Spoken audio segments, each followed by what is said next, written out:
Au sommaire de ce journal, il faut sauver les milliers d'élèves dans la région de l'Est qui n'ont pas encore repris le chemin de l'école cette rentrée scolaire 2022-2023 à cause de la menace sécuritaire dans la zone.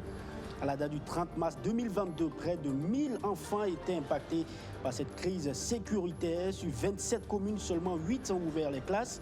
Cela inquiète davantage les fils et filles de la région qui appellent les nouvelles autorités à se pencher sur cette situation. Ils ont fait cette annonce ce matin face à la presse nationale, vous les entendrez. L'élan de solidarité initié par le lanceur d'alerte à Lino Faso pour sauver la ville de Djibo en souffrance porte des fruits. En 4 jours, au moins 400 tonnes de vivres ont été collectées. Des vivres qui seront très bientôt acheminés à Djibo et aussi dans les localités qui en manquent. Des vivres qui ont été présentés aux hommes de médias. Toutes les images à suivre dans un instant. Voilà pour le sommaire. Bonsoir à tous et bienvenue sur BF1 si vous nous rejoignez. Cela fait 2 semaines que la rentrée scolaire 2022-2023 est effective au Burkina Faso, mais dans la région de l'Est, ce n'est pas tous les élèves qui ont retrouvé le chemin de l'école à cause de la crise sécuritaire qui secoue le Burkina Faso depuis 7 ans maintenant. La situation conduit les élèves à se déplacer vers les zones calmes et conséquence, de nombreux enfants déscolarisés et à la date du 30 mars 2022, près de 100 000 enfants étaient touchés. Les fils de la région de l'Est réunis en comité tirent la sonnette d'alarme. Ce matin, ils étaient devant les hommes de médias pour faire l'état des lieux. On vous propose donc un compte-rendu complet tout à l'heure au cours de ce journal. La situation de la fermeture des écoles dans l'est du pays est faite par les ressortissants de la zone. Dans le Sahel, précisément à Djibo, il y a aussi urgence car les élèves n'arrivent plus à aller à l'école depuis des mois, comme leurs camarades de Ouagadougou ou Bobo Dioulasso, à cause du blocus imposé par les groupes armés terroristes. Des élèves qui sont sortis très nombreux dans les rues de Djibo pour demander à l'État central la réouverture et la sécurisation des établissements. Et on peut lire justement sur les pancartes, nous sommes aussi des Burkinabés, nous avons droit à l'éducation. L'éducation est un droit pour tous. École en pointillé à Djibo, comme vous pouvez justement le voir sur ces images que je vous propose justement de voir un bout.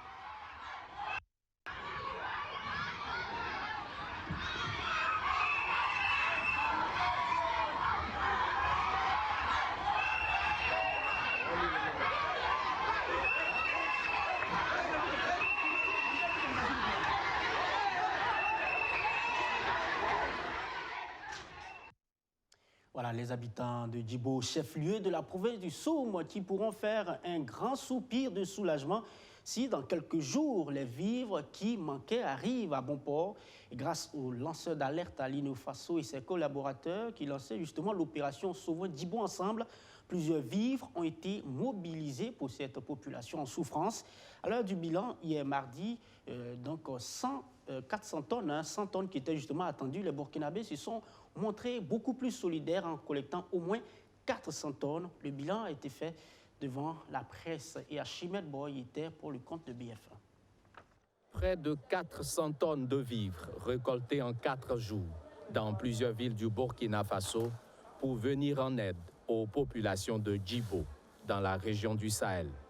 Une zone où les habitants manquent de tout, car coupés du reste du pays du fait des groupes armés terroristes. L'opération Sauvons Djibo ensemble, lancée le 7 octobre dernier sur les réseaux sociaux, est un succès pour Alain Christophe Traoré dit à Lino Faso et ses camarades au regard de leur objectif initial. L'objectif de départ, c'était 100 tonnes. On dit, bon, si on a 100 tonnes, c'est bon. Maintenant, on s'est retrouvé avec pratiquement 300 tonnes. Voilà, et ce n'est pas terminé parce qu'il y a une association qui est l'Action Solidarité pour sauver le Soum, qui eux aussi, ils avaient également initié une collecte et ils ont dit on ne va pas partir de façon éparse, on va venir également fusionner avec vous. C'est pour ça qu'ils ont envoyé déjà 15 tonnes de sacs de maïs, voilà, qu'on a déposé de l'autre côté. Ils en envoient encore, ce n'est pas terminé. De façon prévisionnelle, à la fin, avec ce qu'ils sont en train d'envoyer et leurs prévisions, on pourrait se retrouver au bas mot avec 400 tonnes. Hormis Ouagadougou et Bobo Dioulasso, Koudougou, Tenkodogo, Gawa, Banfora, Zignare, Manga, Koupela, Saint-Cancé et Combisiri ont enregistré des dons. Selon ces jeunes, l'urgence c'est Djibo certes, mais les localités aux alentours seront également approvisionnées. On a choisi d'aller à Djibo, d'aller à Seba, d'aller à Pama, d'aller à Barsalowo, d'aller à Solan, parce qu'il y a également des poches assez criardes de situations sécuritaires et alimentaires assez inquiétantes là-bas. Par ailleurs, cette opération a connu la participation des Burkinabés des 4 coins du monde qui ont contribué à hauteur de 2 millions de francs CFA. Ces vivres seront convoyés dans un bref délai, soutien à l'Ino Faso, qui n'a pas souhaité se prononcer sur le mode d'acheminement pour des raisons sécuritaires. Voilà, nous revenons maintenant sur cette conférence de presse initiée par les ressortissants de la région de l'Est qui a tiré justement la sonnette d'alarme sur la situation sécuritaire dans la zone du fait justement de cette crise. Les élèves, des milliers d'élèves qui n'arrivent plus à aller à l'école pour cette rentrée scolaire 2022-2023. C'est un reportage de Maxime Ilboudo. 2 semaines après la rentrée scolaire, près de 100 000 élèves dans la région de l'Est n'ont toujours pas encore repris le chemin des classes. La raison, plus de 1250 écoles sont toujours fermées dans la région. Alors, sur les 27 communes que compte la région, seulement 8 reprennent les cours. C'est le tableau sombre que dresse le comité engagé de réflexion pour la cause de l'Est. Ce cercle qui regroupe les fils et filles de la région se propose de réfléchir sur des pistes de solutions pour le retour des élèves en classe. Si nous parlons aujourd'hui, c'est parce que nous avons peur. Oui, nous avons peur et peur de l'avenir. Cela fait 7 ans que nos petits-enfants, nos jeunes frères et sœurs ne partent plus à l'école. Plus de 7 ans, je vous dis, selon les statistiques, les prévisions dans la région de l'Est nous donnent à peu près 100 000 enfants en âge d'aller à l'école cette année qui resteront à la maison. Alors, ils vont rester à la maison. Comment s'occuperont-ils? Où iront-ils? Que feront-ils? Une solution d'urgence doit être trouvée, estiment ces conférenciers qui proposent la mise à contribution des compétences locales pour encadrer les élèves et les insérer dans des structures éducatives. À cela s'ajoute la mise en œuvre de plusieurs alternatives éducatives telles que la stratégie de scolarisation accélérée. Nous n'en saurons pas plus sur les initiatives à mettre en œuvre car pour le comité engagé de réflexion pour la cause de l'Est, il y va de la réussite des projets. Nous allons voir avec nos frères et sœurs étudiants et tous les enseignants qui sont là disponibles localement, de voir comment nous allons pouvoir les accompagner à repartir en classe. Et maintenant, tout ce qui est système sécuritaire autour de ces initiatives-là, ça c'est l'État qui voit. Mais nous voulons d'abord convaincre les gens de voir comment l'arme qui est la plus importante, qui est l'éducation, peut être vraiment maniée afin que nos enfants, afin que nos petits frères puissent regagner les classes et participer activement au développement local. Une mention spéciale est aussi faite aux enseignants qui, malgré la situation sécuritaire délétère, continuent de dispenser le savoir aux élèves. À la date du 31 mars 2022, au niveau national, le comité dénomme 3664 établissements scolaires fermés, ce qui représente plus de 575 000 élèves hors du système éducatif. Dans la suite de ce journal, avec cette interrogation, comment lutter efficacement contre les pires formes de travail des enfants au Burkina Faso? Une question qui préoccupe les autorités burkinabées et pour en trouver des solutions, une stratégie a été adoptée en 2019 et elle court jusqu'en 2023. Dans le but justement de suivre la mise en œuvre de cette stratégie, le ministère de la fonction publique, du travail et de la protection sociale a mis en place un comité national de coordination. Ce comité a tenu sa première session ordinaire hier mardi à Ouagadougou dans le but justement d'améliorer les actions déjà entreprises.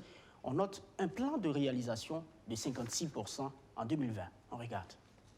Évaluer et donner une orientation de la mise en œuvre de la stratégie nationale de lutte contre les pires formes de travail des enfants de l'année 2021 et 2022, c'est l'objet de cette première session ordinaire tenue par le Comité national de coordination de la dite stratégie. À l'occasion de cette session ordinaire, le comité a fait le bilan à mi-parcours de la mise en œuvre de cette stratégie qui vise à réduire significativement les pires formes de travail des enfants. Il estime à 53,12% le taux de réalisation du plan d'action opérationnel 2019-2023 de la stratégie en 2021 contre 56,43% en 2020. Ce bilan est jugé peu satisfaisant par le comité qui dit avoir fait face à des difficultés liées à l'insécurité. La stratégie a connu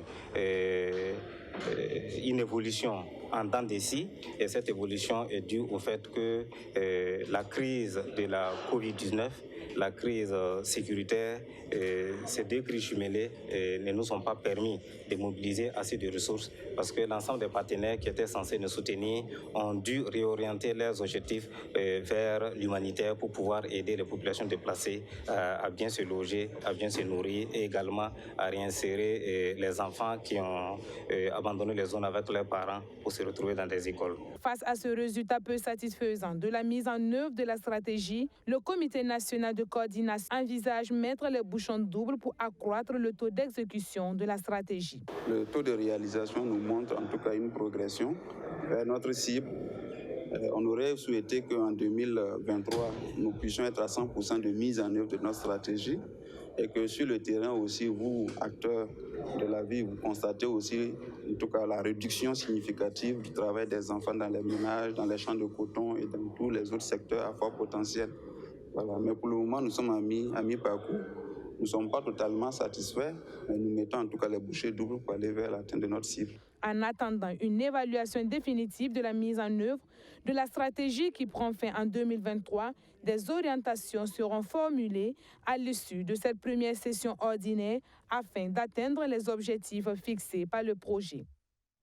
Un compte rendu de Sandrine Zougouri et Océane Dabonné. Et les objectifs escomptés sont aussi recherchés avec l'ONG Save Children qui s'est engagée à lutter contre le mariage précoce. Car au Burkina Faso, la pratique persiste encore. On parle de 52% des filles qui sont mariées avant l'âge de 18 ans, selon une étude de l'organisation non gouvernementale. Et pour changer la donne, l'ONG insiste sur la sensibilisation et un point d'honneur est mis sur la réalisation d'un clip qui retrace l'itinéraire de deux jeunes filles victimes de ce phénomène. Un film justement qui a été présenté à l'occasion de la Journée internationale de la jeune fille célébrée chaque 11 octobre. Maxime Ilboudo nous donne l'écho de cette célébration.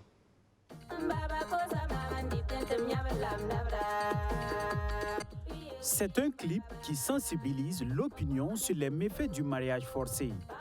Elle retrace l'histoire d'une jeune fille promise en mariage dès l'âge de 3 ans. À ses 12 ans, alors qu'elle revenait de l'école, la jeune Edith trouve à la maison son époux, la cinquantaine révolue, qu'elle devait rejoindre à tout prix pour compléter ses 4 épouses.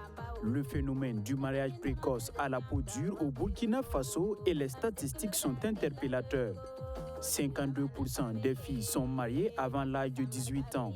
Selon une étude de l'ONG Save Children, les jeunes filles qui vivent dans les zones affectées par les conflits courent 20% de risques supplémentaires d'être mariées.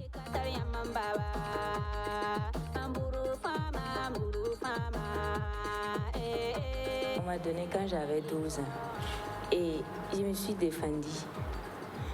J'ai décidé de m'échapper. J'ai marché la nuit, la journée, j'ai fait 4 jours dans la bourse. Et par fini, j'ai été sauvée par une amie. C'est toujours difficile parce qu'ils refusent que je revienne à la maison. Et ils espèrent qu'ils vont me pardonner avec le temps. Et sache que si tu refuses ma volonté, je te bannis de mes enfants. Présenté à l'occasion de la Journée internationale de la fille, célébrée ce 11 octobre, ce single appelle les parents à l'abandon de la pratique du mariage forcé. Il est réalisé par l'ONG Save Children en collaboration avec l'artiste burkinabé Natou dans le cadre du projet Stop Mariage d'enfants. La musique comme canal de sensibilisation pour réduire le taux de prévalence du mariage d'enfants du pays classé 5e au niveau mondial. ce que vous ne pouvez pas dire en vous déplaçant sur le terrain, les personnes que vous ne pouvez pas toucher, à travers la musique, vous pouvez le faire aisément. Et c'est ce que nous sommes en train de faire. Et vous voyez que c'est le cri de cœur même des jeunes filles qui sont impliquées dans le clip. Elles sont convaincues qu'à travers la musique, elles peuvent toucher des parents, ils peuvent toucher les décideurs et que les choses peuvent changer en leur faveur. C'est d'abord permettre à ces jeunes filles-là qui sont passées par ce mariage d'enfants précoces, qui ont vécu ça dans leur chair, pour qu'ils puissent s'exprimer aux yeux du monde, aux yeux de leurs parents, pour dire que c'est quelque chose qu'elles ont vécu, qu'elles ont traversé. Mais ce n'est pas une fatalité parce qu'elles en sont sorties vainqueurs, elles sont reparties à l'école, elles ont réussi leur vie. Cette journée vise également à encourager les décideurs politiques à réaliser des investissements ciblés pour lutter contre les mariages d'enfants. Dans le cadre de la commémoration de ce 10e anniversaire, l'ONG poursuit son plaidoyer sur l'adoption et l'application du Code des personnes et de la famille fixant l'âge minimum du mariage à 18 ans.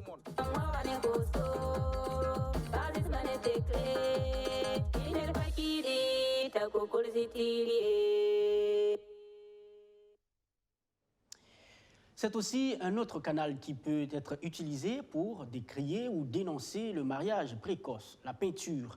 Les toiles sont utilisées pour communiquer, exprimer des sentiments. Elles peuvent aussi être utilisées pour faire la promotion de la paix, de la cohésion sociale ou du vivre ensemble. Justement, c'est tout le sens de la 2e édition de Ma ville en peinture, un festival qui donne la possibilité au public de s'initier aux arts plastiques. Ce sont donc plusieurs personnalités du monde, de la culture, des politiques et coutumiers qui se sont essayés à cet exercice initié par la jeune Burkinabé Adjaratou Ouetraogo, qui est à sa 2e édition. Découvrons quelques tableaux avec Abdoulaziz Sarri et aussi Andabone. Quand le Dagnoé Naba Sanem prend le pinceau pour la première fois, c'est pour dessiner des petits triangles. Ce symbole, selon le chef coutumier, représente des populations vivant ensemble dans l'union et l'entente. C'est d'ailleurs le vœu de ce garant de la tradition pour le Burkina Faso. Ces moments difficiles que nous vivons présentement au Burkina Faso, elle est fort déplorable, elle n'est pas souhaitée. Tout un chacun, nous devons nous unir main dans la main pour qu'on puisse éradiquer ce fléau qui est en train de, je ne sais pas comment dire, mais que Dieu nous vienne en aide et qu'on puisse en sortir. Le président de la délégation spéciale de la ville de Ouagadougou, lui, dessine des lettres pour former les mots paix et amour. Nous appelons tous de notre vœu la paix, la cohésion sociale pour le Burkina Faso et pour le monde entier. C'est pourquoi les premiers mots qui m'est venu à l'esprit, et de façon vraiment fortuite, c'était paix et amour que j'ai pu écrire, avec une colombe que j'ai dessinée en plus, symbole de la paix. Ces différents coups de pinceau marquent l'ouverture de Ma ville en peinture. Une initiative qui offre la possibilité de peindre pour les amateurs et d'initiation à la peinture pour les novices. Et l'année passée, on a pu avoir 130 tableaux. Et les 130 tableaux, on a vendu 20 tableaux à hauteur de 100 000 francs la toile. On a eu 2 millions qu'on a reversés à l'association pour campagne de la Brigade Verte. Et les autres tableaux, on a partagé ça dans les écoles. Et cette année encore, on va faire la même chose. On va recueillir 2 millions ou plus pour une autre association de la Brigade Verte. La peinture, facteur d'union et de cohésion sociale, c'est le thème choisi pour cette 2e édition de Ma ville en peinture qui se poursuit jusqu'au 16 octobre prochain. Le pays invité d'honneur est la Côte d'Ivoire. Allons-y découvrir également cette jeune artiste burkinabé qui vient de faire sortir un nouveau single. Son nom, Kiara, avec pour titre Troka. L'artiste dénonce plusieurs tas présents dans la société burkinabé. Ce single a été présenté devant la caméra de Justin Monto. Pour permettre à ses fans de savourer sa musique, Kiara sort officiellement son nouveau single titré Troka, qui signifie « écouter » en langue nationale Bissa. Issue d'une famille Bissa, elle chante en Bissa pour valoriser la culture burkinabé. À travers ce single, Kiara adresse un fort message à l'endroit de tous. Troka dénonce l'hypocrisie dans la société. Troka parle de l'hypocrisie. Il y en a tellement dans la société qu'on veut dire stop. ça n'a qu'à stopper. Voilà. Selon le premier responsable du label Sia Music qui a produit ce single, Kiara ne fait que porter haut un message important pour la promotion de la paix et surtout pour le développement de la société africaine en général. Elle dépeint un peu l'hypocrisie de la société africaine et une histoire de dire que non, il y en a assez, moins de haine, moins de peine et qu'ensemble, il faut qu'on trouve une société qui est un peu équitable, où les gens se respectent et qu'il y a plus de personnalité pour qu'on puisse avancer ensemble. Certains artistes devanciers présents à cette cérémonie confirment le talent et l'émergence de cette diva de la musique burkinabé. Elle a déjà la fondation qui est d'avoir une belle voix. Elle est entourée d'une équipe qui est vraiment très professionnelle et dynamique. Maintenant, le tout est qu'elle-même elle travaille sur sa propre personne pour donner de beaux spectacles scéniques à ses fans. C'est une reine, qu'elle se comporte comme une reine et le public va adhérer. Face à la situation actuelle du pays, elle s'engage et utilise sa voix pour prôner la cohésion sociale et le vivre ensemble au Burkina Faso. Que la paix revienne au Burkina, que la violence stoppe, que ça n'a qu'à stopper. Voilà. Que la paix revienne au Burkina Faso, parce que nos pères, nos mères pleurent trop. Voilà.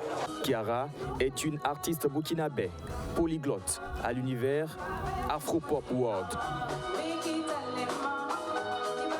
La jeune femme valorise chaque jour la musique africaine à travers sa belle voix. Ce single Truka est un avant-goût de son nouvel album en téléchargement.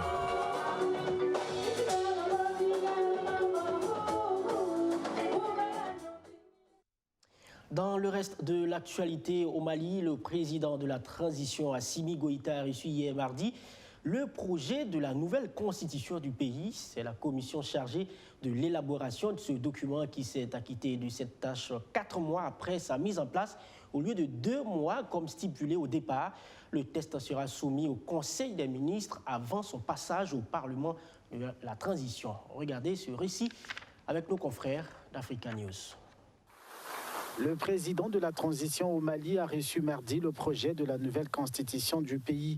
C'est finalement 4 mois après sa mise en place que la commission chargée de l'élaboration du document s'est acquittée de sa tâche.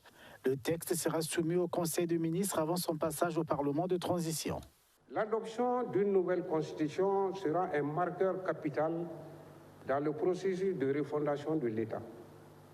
La commission de rédaction de la nouvelle constitution exprime le vœu ardent que le projet soit partagé et accepté. Le grand oral du document sera sans nul doute le référendum constitutionnel prévu en principe en mars 2023. Pour la junte militaire, son adoption marquera un nouveau départ pour le Mali. La remise de l'avant-projet de la nouvelle constitution ne constitue qu'une étape du processus, car prochainement, c'est le peuple souverain qui sera appelé en référendum pour se prononcer sur le document. En adoptant la nouvelle constitution, c'est l'acte juridique de fondation du Malikoura que le peuple aura souverainement pris.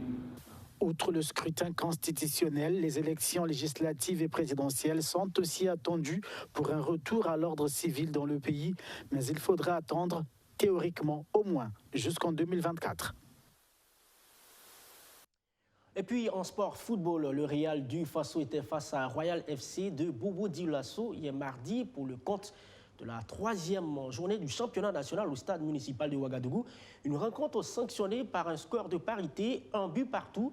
Et les deux équipes disent se contenter de ce résultat. Images et commentaires de ce match avec Madi Zongo et Roméo Koïta.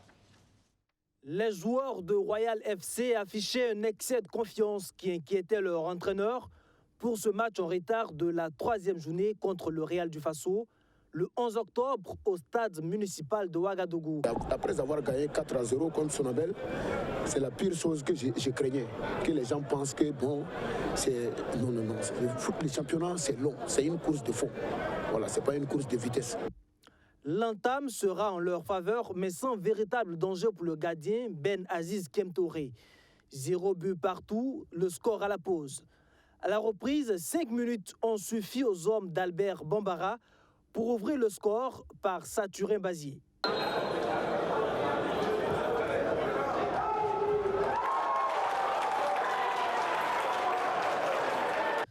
Un coup de massue que le coach Piouri Webonga attribue au non-respect des principes de jeu. On n'a pas su gérer. C'est à nous de gérer les efforts et de respecter les principes. Mais pour les faire respecter, vous voyez la première division là, comme tout le monde joue pour ne pas mourir, c'est difficile de faire respecter les principes jusqu'à la fin. Vous voyez, si bien que quand on, souvent à un certain moment, il trouble un peu nos enfants. À la 67e minute, Ulrich Barrault est victime d'une faute dans la surface de réparation. Penalty, indique l'arbitre. Assamadou Ouedraogo rétablit la parité à la satisfaction de l'afficheur du stade.